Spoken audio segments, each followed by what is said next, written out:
started cosplaying back in 2013.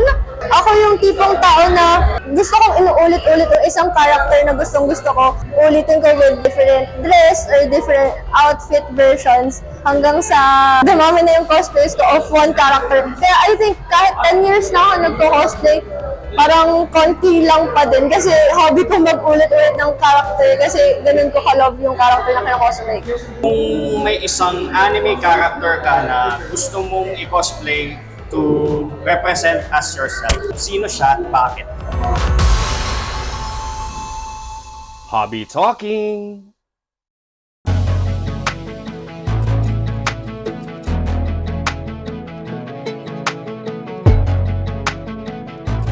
Makakasama po natin at makakakolab natin ang isang individual na kung saan ang hobby niya ay isang cosplay. Yes, sir! Ako po si Lia, cosplayer, vocalist and bassist po ng J-Rock or Ani songs. Hello! Hello po, Lia. Hello. Maraming salamat dahil you allowed me to feature you in this episode. Thank you for having me today. Kailan at paanong nag-start itong pagiging cosplayer? I started cosplaying back in 2013. It was a lifelong dream. Ever since bata ako, gusto ko na talagang to portray my favorite anime characters. So, the first influences I had would be Alodia, of course, because she's a queen of cosplay. After I graduated college, that's when I pursue my cosplay hobby. So yeah, that's where it started. So marami ka na din palang na-cosplay na characters before, di ba? Ayun. Yeah, not too much kasi ako yung tipong tao na not impulsive. Yung gusto kong inuulit-ulit yung isang character na gustong-gusto ko. Ulitin ko with different dress or different outfit versions hanggang sa dumami na yung cosplays ko of one character. Kaya I think kahit 10 years na ako nagko-cosplay, parang konti lang pa din kasi hobby ko mag-ulit-ulit ng character kasi ganun ko ka-love yung character na kina-cosplay. Oh, so I see.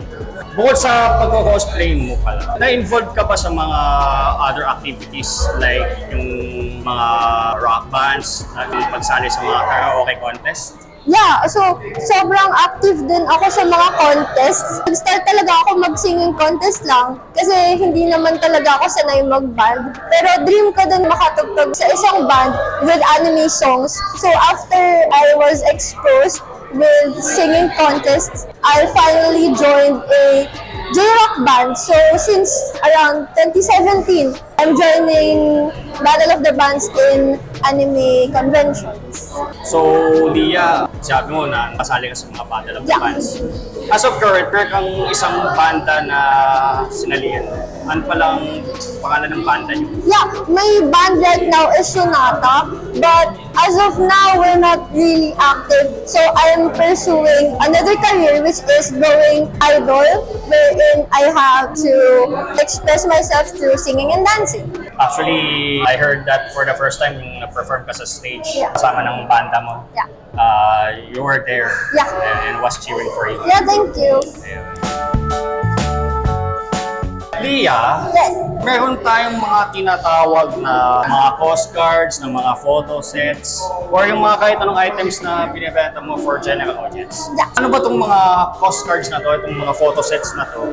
Paano mo sila minamarket sa general audiences mo at sa mga followers mo? Sisimulan ka sa kung paano talaga siya nagsimula. Nung nagko-cosplay talaga ako, wala akong plan to monetize it of any kind. Wala talaga akong plan. So I thought of, what if I will monetize my cosplay too, but in a very controlled way. Kasi I noticed younger generation right now, like kapag magbenta sila ng photo sets nila, kasi kapag walang bumili or walang pumansin, they tend to be very depressed and such.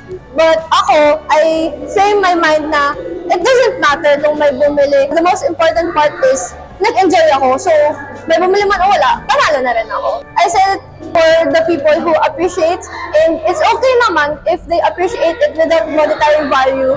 The most important part lang is na pinapakita ko sa lahat is enjoy what we're doing. Like that lang. Oh, so that's how you market your postcards. At isa na ako doon. Yeah, syempre. thank you so much.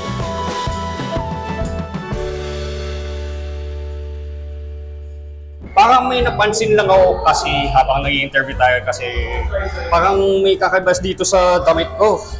Yung parang may kakaiba eh. Tsaka, bakit may suot pala akong wig? Tapos, naku, nakalimutan ko pala mo. Bakit ako nakapag-cross-dress dito sa episode na to?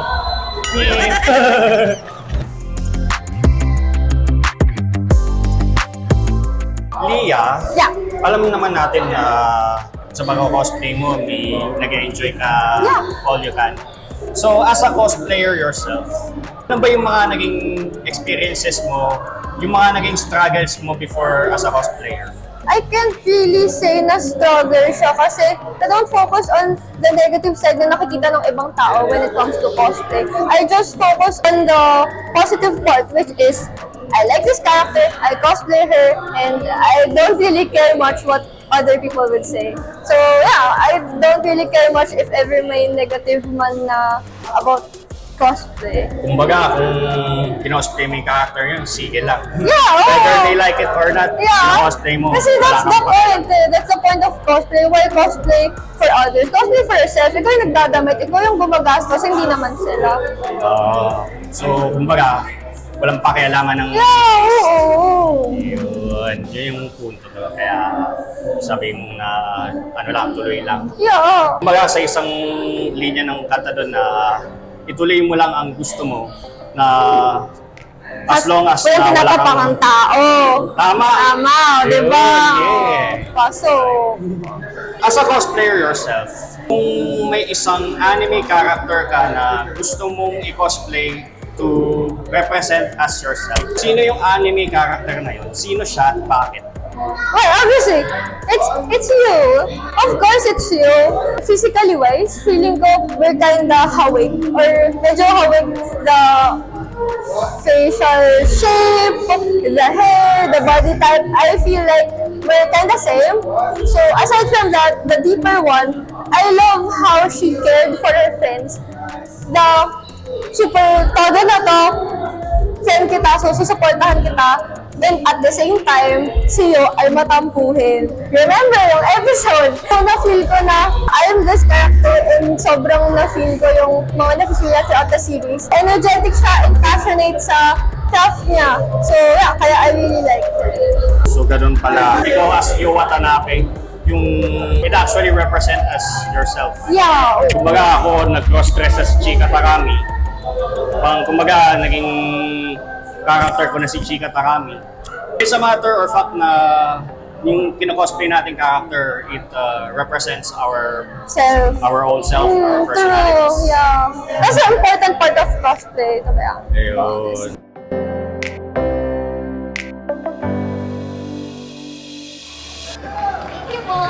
Lia, Yeah. ano ba yung mga mensahe mo na gustong sabihin sa mga fans ngayon na nanonood ngayon? Oh, yeah. So to everyone watching, what I always say to everyone, just do what you want as long as wala kang tinatapakang tao and you enjoy what you do. Wag kang magpa-apekto sa sasabihin ng iba as long as alam mo naman sa sarili mo na wala kang sinasaktan, wala kang sinasadyang saktan na iba. Well, may mga times, syempre, na meron kang mababangga or meron kang people na malulungkot dahil sa ginawa mo. And that's okay. Tao kayo eh. Normal lang yan. Hindi tayo perfecto. The important part is you're self-aware sa kung anong gusto natin gawin. And we're self-aware na ito yung tama and we strive to be better every day. That's all. Thank you, Lia, for your kind message to your fans and followers na nanonood ngayon sa episode na ito. So, hopefully may mga natutunan kayo ngayong episode na ito. It's about na you have to start something small talaga eh. Kumbaga, yun yung step 0 to 1. True yun. So, kumbaga, nagsisimula ka sa wala hanggang sa tumutuloy ka, mas lumalaki siya at lumalaki. Yeah. Siyempre, mag-effort ka din kung gusto mong matupad yung mga pangarap mo. Minsan, sa buhay talaga, kailangan natin talagang lumaban para matupad ang mga pangarap natin. So, So, as a cosplayer na katulad ni Lia, kailangan lang ituloy lang yung mga ginagawa niya. So, as long na wala siyang matatapakang na kahit sinong tao. Yeah. So, ito yung insight ng episode na ito. Hopefully, may mga napag-aaralan kayo ngayon. At ito po ang Hobby Talking ng Inori Donz channel. Ako po ang iyong navigator na si Inori Donz. At kita-kits po tayo sa susunod na episode. Bye-bye! Bye! Don't forget to like and subscribe.